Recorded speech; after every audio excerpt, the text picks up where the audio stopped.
সকালেই আমরা দেখলাম ভবানীপুরের মিত্র ইনস্টিটিউশনে এলেন অগ্নিমিত্রা পাল। আগামী 6 তারিখ শ্যামাপ্রসাদ মুখোপাধ্যায়ের জন্মবার্ষিকী, আর তার আগে শ্যামাপ্রসাদ মুখোপাধ্যায়ের স্কুল মিত্র ইনস্টিটিউশনে প্রস্তুতি খতিয়ে দেখতে এলেন পুর ও নগরোন্নয়ন মন্ত্রী। এই বিষয় নিয়ে আরো বিস্তারিত আমাদের জানাবেন প্রতিনিধি সন্দীপ সরকার, আমাদের সঙ্গে সরাসরি রয়েছেন। সন্দীপ,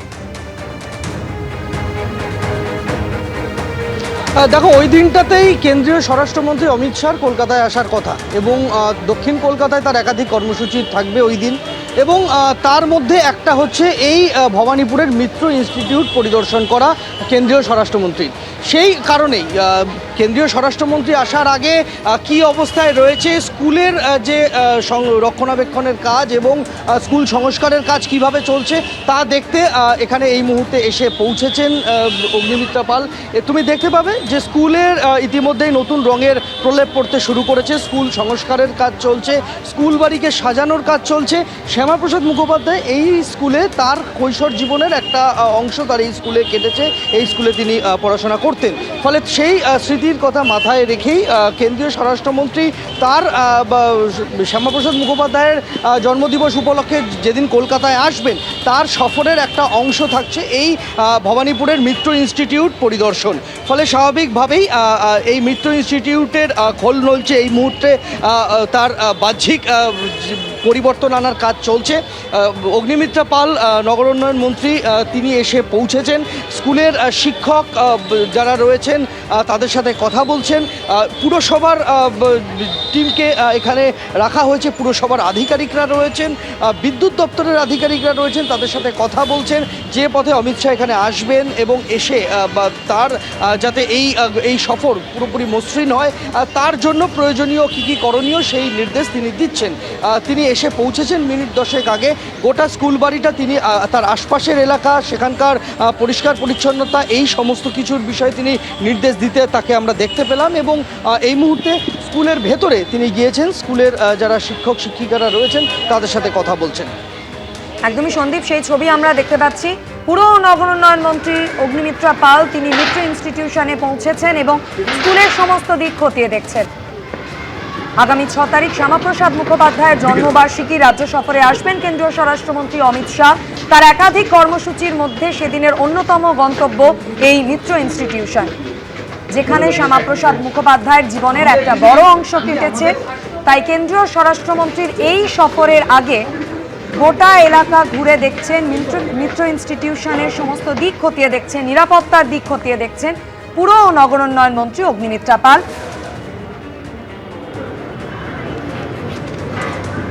একেবারে প্রত্যেকটি ঘরে ঘরে গিয়ে আধিকারিকদের সঙ্গে কথা বলছেন, স্কুল শিক্ষকদের সঙ্গেও কথা বলছেন পুর ও নগরোন্নয়ন মন্ত্রী।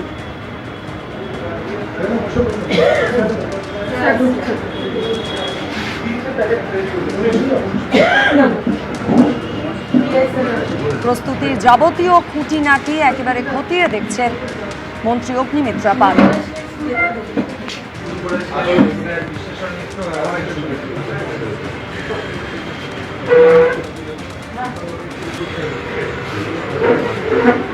সন্দীপ সরকার আমাদের প্রতিনিধি সরাসরি আমাদের সঙ্গে রয়েছেন। সন্দীপ, আমরা দেখতে পাচ্ছি স্কুল শিক্ষক থেকে স্কুল পরিচালন সমিতি সকলের সঙ্গে কথা বলছেন মন্ত্রী। মূলত কোন কোন দিকগুলো তিনি খতিয়ে দেখছেন? দেখো, আজকে এই মুহূর্তে তিনি প্রধান শিক্ষকের ঘরে রয়েছেন এবং সেখানে তিনি স্কুলের যারা পরিচালন সমিতির বর্তমান সদস্যরা যারা রয়েছেন তাদের সাথে কথা বলছেন। মূলত হচ্ছে যে এই কেন্দ্রীয় স্বরাষ্ট্রমন্ত্রীর এই সফর এমন দিনে তিনি কলকাতাতে আসছেন যেদিন শ্যামাপ্রসাদ মুখোপাধ্যায়ের জন্মবার্ষিকী। ফলে সেই দিনটাতে তিনি এই শ্যামাপ্রসাদ মুখোপাধ্যায়ের যে স্মৃতি বিজড়িত যে স্কুল সেখানে তিনি আসবেন, এমন তার যে সফরসূচি রয়েছে তাতে রয়েছে, এবং সেখানে আসার পর এই স্কুলে তিনি পরিদর্শনে আসবেন। ফলে স্বাভাবিকভাবেই তাদের এই স্কুলে আসা এবং এই স্কুলে পরিদর্শন এই সবটা যাতে মসৃণভাবে হয়, স্কুলের যে যারা শিক্ষক শিক্ষিকারা রয়েছেন তাদের সাথে তিনি কথা বলতে পারেন কেন্দ্রীয় স্বরাষ্ট্রমন্ত্রী, সেই বিষয়টার একটা হোমওয়ার্ক সেরে নেওয়া বলা যেতে পারে, এবং তারই জন্য তার এখানে আসা ভবানীপুরের মিত্র ইনস্টিটিউটে। এবং ইতিমধ্যেই এই যেহেতু কেন্দ্রীয় স্বরাষ্ট্রমন্ত্রীর সফরসূচি মোটামুটি নির্দিষ্ট হয়ে গিয়েছে, তাই স্কুলের যে রক্ষণাবেক্ষণের কাজ, সেই রক্ষণাবেক্ষণের কাজ, সংস্কারের কাজ তাও শুরু হয়ে গিয়েছে। এখন সেই সংস্কারের কাজ যাতে 6 তারিখের মধ্যে শেষ হয়, যাতে কোনো কাজ ফাঁক ফোকর না থাকে, এই সবটা দেখা, এবং সে কারণেই তার এখানে আসা বলে এখনো পর্যন্ত জানা গিয়েছে। একদমই সন্দীপ, সঙ্গে থাকো। ডেটটা কবে হচ্ছে?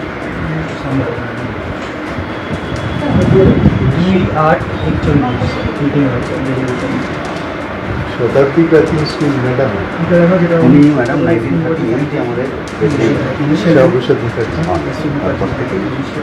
শহীদ যতীন দাস আমাদের ছাত্র ম্যাডাম। সুন্দর খাতা লেখা।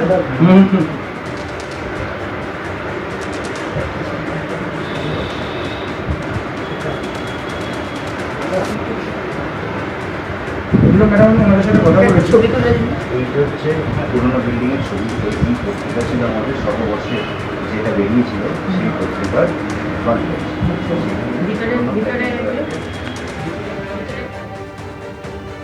পরে খবরে আসছে তোলাবাজি, হুমকি থেকে প্রতারণা, তার বিরুদ্ধে ভুরি ভুরি অভিযোগ।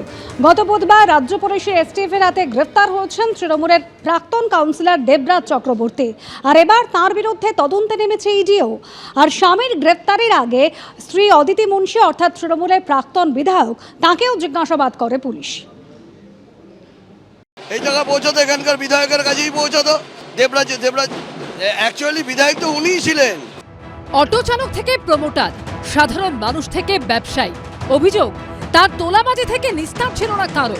বিধাননগরে প্রাক্তন তৃণমূল কাউন্সিলর দেবরাজ চক্রবর্তীর গ্রেফতারির পর এখন ফুটে বেরোচ্ছে এলাকাবাসীর সেই ক্ষোভ। সেই টাকার অঙ্ক দিয়েছিল 40 লাখ টাকা, রাস্তা 2.5 বছর বন্ধ ছিল। দেবরাজ চক্রবর্তীর বিরুদ্ধে এলাকায় অভিযোগের পাহাড়। প্রমোটারকে মারধর, তোলাবাজি, হুমকি, জোর জবরদস্তি জমি কেনা বেচা, জেল মুক্তির জন্য টাকার দাবি, অটো স্ট্যান্ডে ছড়ি ঘোরানো, কি নেই সেই তালিকায়? অভিযোগ এভাবেই হাজার হাজার কোটি টাকার সম্পত্তি করেছেন অভিষেক বন্দ্যোপাধ্যায়ের ঘনিষ্ঠ প্রাক্তন তৃণমূল কাউন্সিলর এই দেবরাজ চক্রবর্তী। একটা 2 পয়সার কাউন্সিলর, তার নাকি 1300 কোটি টাকার সম্পত্তির হদিশ তো আমি পেয়েছি। দীর্ঘদিন গা ঢাকা দিয়ে থাকার পর বুধবার রাতে পুরুলিয়া ঝাড়খণ্ড সীমানা থেকে রাজ্য পুলিশের এসটিএফের জালে ধরা পড়েন অদিতি মুন্সির স্বামী তৃণমূলের প্রাক্তন কাউন্সিলর দেবরাজ চক্রবর্তী। দেবরাজ চক্রবর্তী এবং অদিতি মুন্সি যখন মহামান্য কলকাতা হাইকোর্টের কাছে আগাম জামিনের আবেদন করেছিলেন, যখন তাদের আবেদন রিজেক্ট হলো, তারপর থেকেই কিন্তু দেবরাজ চক্রবর্তী অ্যাবসকন্ড হয়ে যান, পালিয়ে যান, এবং নিজের ফোন তিনি বন্ধ করে রেখেছিলেন। পুলিশের স্ক্যানারে রয়েছেন দেবরাজ চক্রবর্তীর স্ত্রী, রাজারহাট গোপালপুরের প্রাক্তন তৃণমূল বিধায়ক অদিতি মুন্সিও। স্বামীর গ্রেফতারের দিনেই দীর্ঘক্ষণ পুলিশে জিজ্ঞাসাবাদের মুখে পড়েন তিনি। শুধু পুলিশ নয়, দেবরাজ চক্রবর্তীর বিরুদ্ধে টাকা 9/6 এফআইআরগুলিকে সামনে রেখে তার বিরুদ্ধে ইসিআইআর করে তদন্তে নেমেছে ইডিও। অভিষেক ব্যানার্জির পাইরেটেড ভার্সন, অভিষেক ব্যানার্জি এরকম বিভিন্ন লোকজনকে করে রেখেছে তার লাইট ভার্সন জেলায় টাকা তোলার জন্য। কেউ যদি বিপুল পরিমাণ সম্পত্তি করে থাকে, তাহলে সেই সম্পত্তি কোথা থেকে এলো সেটা ইনভেস্টিগেটিং এজেন্সিকে জাস্টিফাই করার দায়িত্ব তার। বৃহস্পতিবার বারাসাত আদালতে তোলার সময় দেবরাজ চক্রবর্তীকে লক্ষ্য করে ডিম ছোড়া হয়। তাকে 7 দিনের পুলিশ হেফাজতে পাঠিয়েছেন বিচারক ময়ূর ঠাকুর চক্রবর্তী, সুকান্ত মুখোপাধ্যায় ও সমীরণ পালের রিপোর্ট, এবিপি আনন্দ। এবিপি আনন্দ, এগিয়ে থাকে, এগিয়ে রাখে।